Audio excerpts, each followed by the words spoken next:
Hi viewers, welcome to my channel Anu's vlogs. ఈరోజు మనం ఒక కొత్త విషయాన్ని తెలుసుకుందామండి.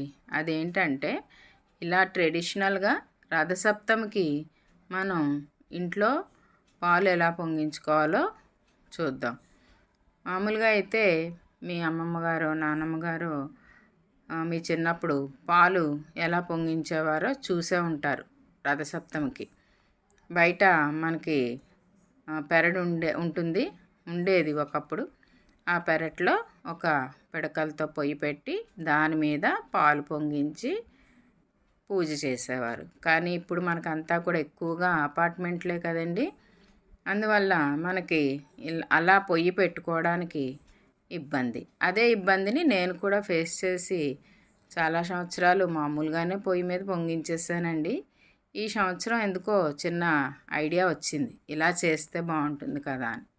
సో నేను పిడకల్ని తీసుకొచ్చి, నేను పెట్టిన పిడకల్ని ఏరు పిడకలు అంటారండి. డైరెక్ట్గా ఆవు పేడ వేసిన వాటిని ఏరి తెస్తారనమాట, అందుకని ఏరు పిడకలు అంటారు. మనకు అలా కాకుండా మామూలు పిడకలు కూడా దొరుకుతాయి కదా, అమెజాన్లో దొరుకుతున్నాయండి. అవి తెప్పించుకుని మనం ఇలాగా పొయ్యి బర్నర్ చుట్టూ నాలుగు వైపులా పెట్టుకుంటే బర్నర్ ఏం పాడవదండి. నేను పర్సనల్గా కూడా ట్రై చేసి చూశాను కాబట్టి మీకు చెప్తున్నాను. బర్నర్తో ఏం ప్రాబ్లం రాదు. సో ఇలా పెట్టుకుని గిన్నె పొయ్యి మీద పెట్టి ఒక 1/2 లీటర్ పాలు అందులో పోసి నేను పాలు పొంగించుకున్నాను. అంటే ఈ సంవత్సరం రథసప్తమి అయిపోయింది, కానీ నెక్స్ట్ ఇయర్కి మనకి చేసుకోవడానికి బాగుంటుంది కదండి. అందుకనే ఈ వీడియోని చేసి మీకు పెడుతున్నాను అన్నమాట. సో ఇలాగా మనం పాలు ఇంట్లో పొంగించుకుంటే చాలా మంచిదండి. ఇంట్లో పాలు పొంగితే చాలా మంచిది ఇంట్లో ఉన్న వాళ్ళందరికీ కూడాని. సో ఇలాగా ట్రెడిషనల్గా మనకి ఇంట్లో పాలు పొంగించుకోవచ్చు. ఇది ఒక రకమైన సంతృప్తిని మనకి ఇస్తుంది కదా. మీకు కూడా అలా అనిపిస్తుంది కదా. సో మీరు కూడా నెక్స్ట్ ఇయర్ ఇలా పాలు పొంగించుకోవడానికి ట్రై చేయండి. సో ఇలా పాలు పొంగిన తర్వాత ఇందులో మనం పరమాన్నం వండుతాం కదండి. సూర్యభగవానుడికి పరమాన్నం వండి మనం నైవేద్యం పెడతాం.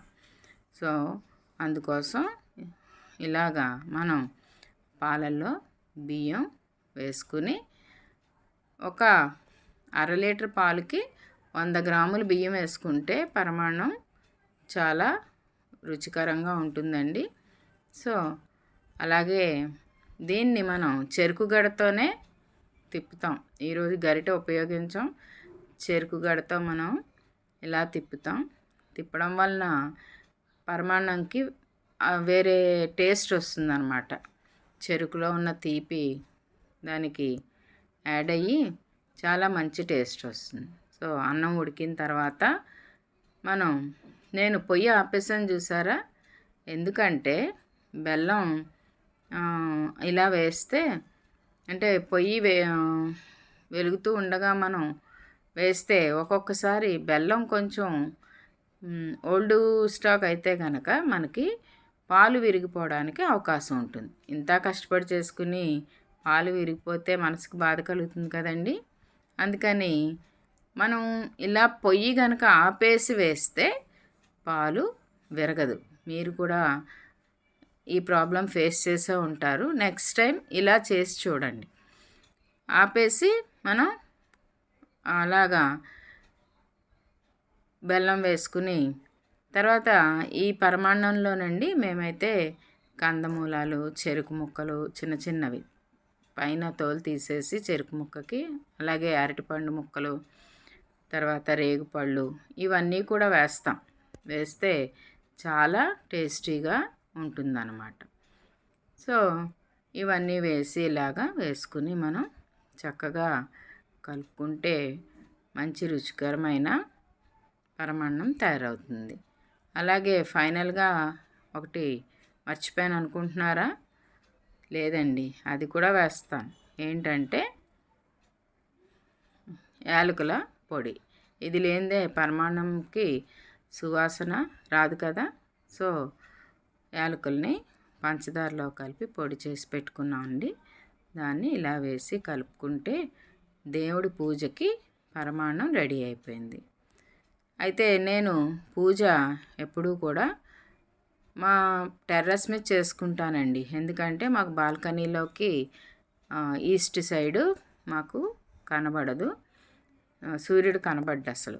అందువలన నేను ప్రతి సంవత్సరం కూడా మేడ మీదే చేసుకుంటాను. అది కూడా ఇంకొకటి ఏంటంటే మనకు మేడ మీద అయితే సూర్యుడు డైరెక్ట్గా కనబడతాడు. సో మనకి డైరెక్ట్గా సూర్యుడు కనబడుతున్నప్పుడు చాలా హ్యాపీగా మనం టెర్రస్ మీద పూజ చేసుకోవచ్చు. పూజకు కావాల్సిన వస్తువులన్నీ నేను మేడ మీదకి తీసుకువెళ్ళి ఇలాగా మేడ మీద చక్కగా తులసమ్మ దగ్గర పెట్టుకుని ముందు వినాయకుడికి పూజ చేసి తర్వాత సూర్యభగవానుడికి పూజ చేసుకుంటానండి. నేను డైరెక్ట్గా సూర్యుడికి మనం పుష్పం, అలాగే అక్షంతలు, గంధం, బొట్టు అన్నీ సమర్పించుకోవచ్చు. అలాగే ప్రసాదం కూడా నైవేద్యం పెట్టుకుంటాం.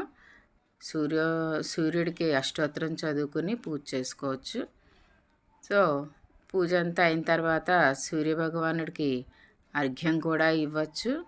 అలాగే సూర్యుడిని రథంపై కూడా మనం లాగా తిప్పుకోవచ్చు. సో నెక్స్ట్ టైం మీరు ఇలాగా ట్రై చేయండి. ఈ వీడియో మీకు నచ్చితే లైక్ చేయండి, నా ఛానల్ సబ్స్క్రైబ్ చేసుకోండి.